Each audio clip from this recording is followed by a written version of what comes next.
কার্যক্রম নিষিদ্ধ আওয়ামী লীগের লকডাউন কর্মসূচি জনমনে কোনো প্রভাব ফেলেনি বলে জানিয়েছেন স্বরাষ্ট্র উপদেষ্টা। জাহাঙ্গীর আলম চৌধুরী বলেন, আইন শৃঙ্খলা বাহিনী সতর্ক অবস্থানে ছিল। সচিবালয়ে সাংবাদিকদের এসব কথা বলেন তিনি। এ সময় তিনি বলেন, সবার সহযোগিতা থাকলে শেখ হাসিনাকে ভারত থেকে ফিরিয়ে আনা সহজ হবে।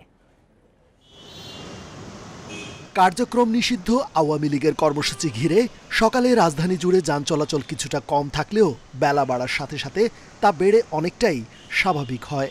বড় কোনো অস্থিতিশীল পরিস্থিতিও দেখা যায়নি, তবে সতর্ক ছিল আইন শৃঙ্খলা বাহিনী।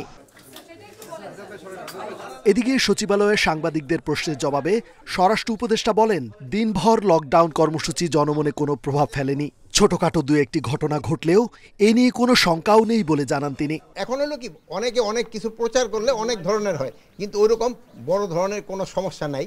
ছোটখাটো দুই একটা ঘটনা ঘটছে, এটা আপনারা মিডিয়ায় দেখছেন, আমিও দেখছি, এবং এইটার ক্ষেত্রে সাথে সাথে কিন্তু আমরা অ্যাকশনও নিয়েছি।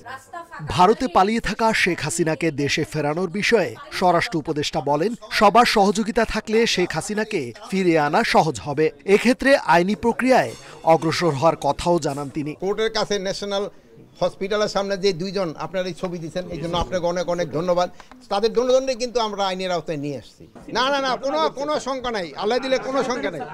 এ সময় সবার সহযোগিতা চেয়ে আইন শৃঙ্খলা রক্ষায় সরকার সর্বোচ্চ সতর্ক অবস্থানে আছে বলে জানান স্বরাষ্ট্র উপদেষ্টা জাহাঙ্গীর আলম চৌধুরী। আপনাদের সবাই সহযোগিতা লাগে। রেজওয়ানুল হক, ইন্ডিপেন্ডেন্ট নিউজ, ঢাকা।